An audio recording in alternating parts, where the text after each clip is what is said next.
Hello everyone, my name is Ray and welcome back to my channel. For this next video, I will be reading the short story I based my name off of called There Will Come Soft Rains, rains as in the precipitation, and I hope you like it. In the living room, the voice clock sang, tick tock, 7 o'clock, time to get up, 7 o'clock. As if it were afraid that nobody would. The morning house lay empty. The clock ticked on, repeating and repeating its sounds into the emptiness. 7, 9, breakfast time, 7, 9. In the kitchen, the breakfast stove gave a hissing sigh and ejected from its warm interior 8 pieces of perfectly browned toast, 8 eggs sunny side up, 16 slices of bacon, 2 coffees, and 2 cool glasses of milk. Today is August 4th, 2026, said a second voice from the kitchen ceiling, in the city of Allendale, California. It repeated the date 3 times for memory's sake. Today is Mr. Featherstone's birthday. Today is the anniversary of Toledo's marriage. Insurance is payable, as are the water, gas, and light bills. Somewhere in the walls, relays clicked, memory tapes glided under electric eyes. 8, 1, tick, 8, 1 o'clock, off to school, off to work, run, 8, 1. But no door slammed. No carpets took the soft tread of rubber heels. It was raining outside. The weather box on the front door sang quietly, rain, rain, go away, umbrellas, raincoats for today. And the rain tapped on the empty house, echoing. Outside, the garage chimed and lifted its door to reveal the waiting car. After a long wait, the door swung down again. At 8:30, the eggs were shriveled and the toast was like stone. An aluminum wedge scraped them into the sink, where hot water whirled them down a metal throat, which digested and flushed them away to the distant sea. The dirty dishes were dropped into a hot washer and emerged, twinkling dry. 9:15 sang the clock, time to clean. Out of warrens in the wall, tiny robot mice started. The rooms were a crawl with the small cleaning animals, all rubber and metal. They thudded against chairs, whirling their mustached runners, kneading the rug nap, sucking gently at hidden dust. Then, like mysterious invaders, they popped into their burrows. Their pink electric eyes faded. The house was clean. 10 o'clock. The sun came out from behind the rain. The house stood alone in a city of rubble and ashes. This was the one house left standing. At night, the ruined city gave up a radioactive glow which could be seen for miles. 10:15. The garden sprinklers whirled up in golden founts, filling the soft morning air with the scattering of brightness. The water pelted window panes, running down the charred west side where the house had been burned, evenly free of its white paint. The entire west face of the house was black, save for 5 places. Here, the silhouette in paint of a man mowing a lawn. Here, as in a photograph, a woman bent to pick flowers. Still farther over, their images burned on wood in one titanic instant. A small boy, hands flung into the air. Higher up, the image of a thrown ball, and opposite him, a girl. Hands raised to catch a ball which never came down. The 5 spots of paint, the man, the woman, the children, the ball, remained. The rest was a thin, charcoaled layer. The gentle sprinkler rain filled the garden with falling light. Until this day, how well the house had kept its peace. How carefully it had inquired, "Who goes there? What's the password?" And getting no answer from lonely foxes and whining cats, it had shut up its windows and drawn shades in an old maidenly preoccupation with self-protection, which bordered on a mechanical paranoia. It quivered at each sound, the house did. If a sparrow brushed the window, the shades snapped up. The bird, startled, flew off. No, not even a bird must touch the house. 12 noon. A dog whined, shivering on the front porch. The front door recognized the dog voice and opened. The dog, once huge and fleshy, but now gone to bone and covered with sores, moved in and through the house, tracking mud. Behind it whirred angry mice, angry at having to pick up mud, angry at inconvenience. For not a leaf fragment blew under the door but what the wall panels flipped open and the copper scrap rats flashed swiftly out. The offending dust, hair, or paper seized in miniature steel jaws was raced back to the burrows. There, down tubes which fed into the cellar, it was dropped into the sighing vent of an incinerator, which sat like evil ball in a dark corner. The dog ran upstairs, hysterically yelping to each door, at last realizing, as the house realized, that only silence was here. It sniffed the air and scratched the kitchen door. Behind the door, the stove was making pancakes, which filled the house with a rich, baked odor and the scent of maple syrup. The dog frothed at the mouth, lying at the door, sniffing. Its eyes turned to fire. It ran wildly in circles, biting at its tail, spun into a frenzy, and died. It lay in the parlor for an hour. 2 o'clock, sang a voice. Delicately sensing decay at last, the regiments of mice hummed out as softly as blown gray leaves in an electrical wind. 2:15. The dog was gone. In the cellar, the incinerator glowed suddenly and a whirl of sparks leaped up the chimney. 2:35. Bridge tables sprouted from patio walls. Playing cards fluttered onto pads in a shower of pips. Martinis manifested on an oaken bench with egg salad sandwiches. Music played. The tables were silent and the cards untouched. At 4 o'clock, the tables folded like great butterflies back through the paneled walls. 4:30. The nursery walls glowed. Animals took shape. Yellow giraffes, blue lions, pink antelopes, lilac panthers cavorting in crystal substance. The walls were glass. They looked out upon color and fantasy. Hidden films clocked through well-oiled sprockets, and the walls lived. The nursery floor was woven to resemble a crisp cereal meadow. Over this ran aluminum roaches and iron crickets, and in the hot, still air butterflies of delicate red tissue wavered among the sharp aroma of animal spores. There was the sound like a great, matted yellow hive of bees within a dark bellows, the lazy bumble of a purring lion.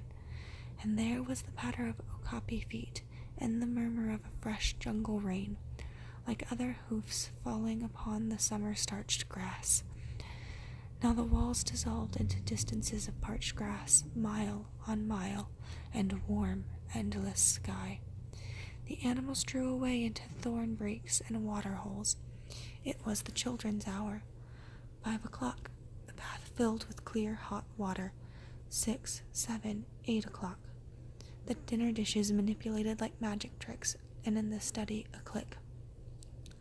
In the metal stand opposite the hearth, where now a fire now blazed up warmly, a cigar popped out, half an inch of soft gray ash on it, smoking, waiting.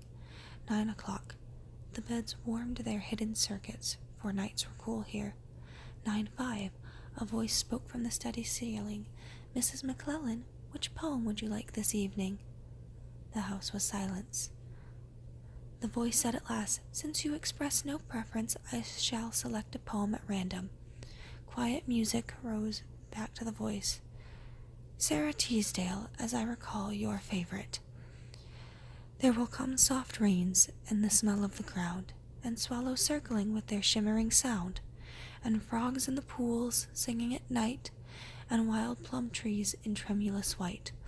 Robins will wear their feathery fire, whistling their whims on a low fence wire, and not one will know of the war, not one will care at last when it is done, not one would mind neither bird nor tree, if mankind perished utterly, and spring herself, when she woke at dawn, would scarcely know that we were gone. The fire burned on the stone hearth, and the cigar fell away into a mound of quiet ash on its tray. The empty chairs faced each other between the silent walls, and the music played. At 10 o'clock, the house began to die. The wind blew. A falling tree bough crashed through the kitchen window. Cleaning solvent, bottled, shattered over the stove. The room was ablaze in an instant. Fire! Screamed a voice. The house lights flashed, water pumps shot water from the ceiling. But the solvent spread on the linoleum, licking, eating under the kitchen door, while the voices took it up in chorus. Fire! Fire! Fire! The house tried to save itself.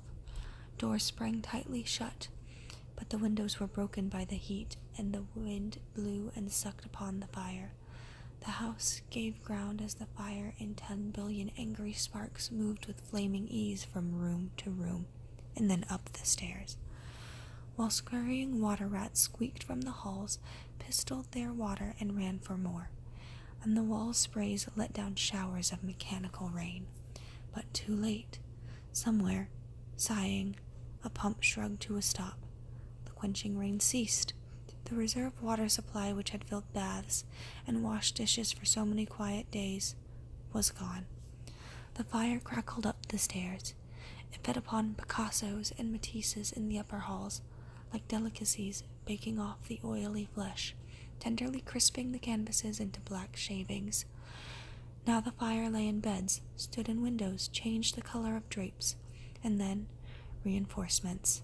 From attic trap doors, blind robot faces peered down with faucet mouths, gushing green chemical.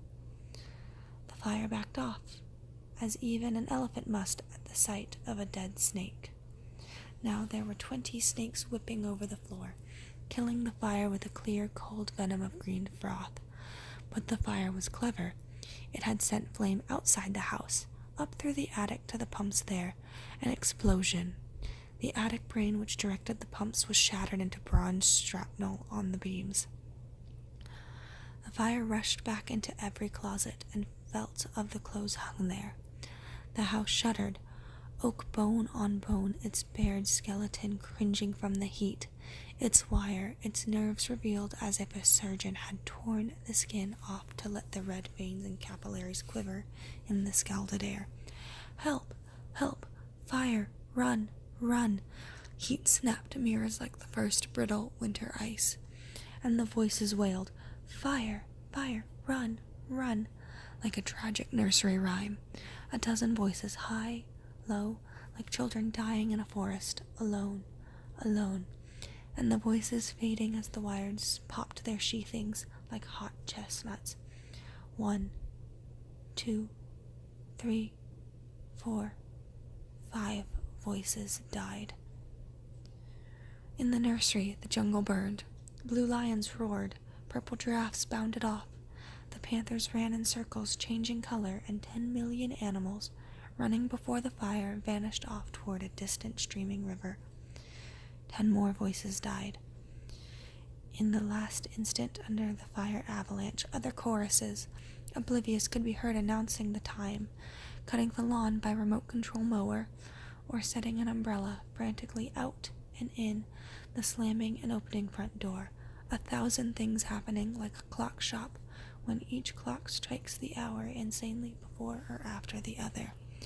A scene of maniac confusion yet unity, singing, screaming, a few last cleaning mice darting bravely out to carry the horrid ashes away, and one voice, with sublime disregard for the situation, read poetry aloud in the fiery study, until all the film spools burned, until all the wires withered and the circuits cracked.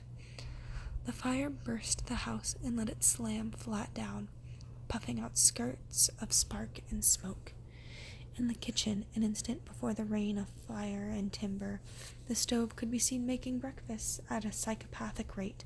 10 dozen eggs, 6 loaves of toast, 20 dozen bacon strips, which, eaten by fire, started the stove working again, hysterically hissing.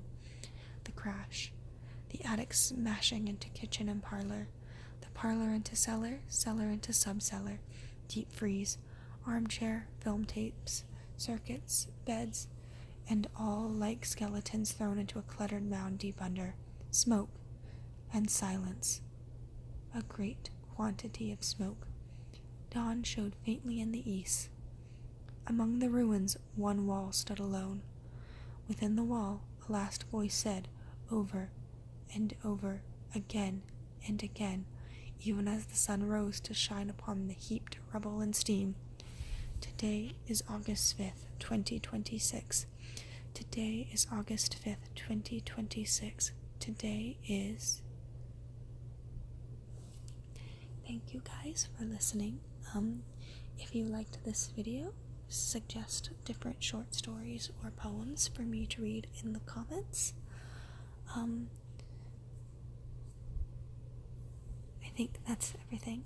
I forgot how dark this story was, to be 100% honest. It's a lot darker than I remembered, but it was one of my favorites that I got to read in high school, so I wanted to share it with y'all. Thank you for listening. Goodbye. Sweet dreams.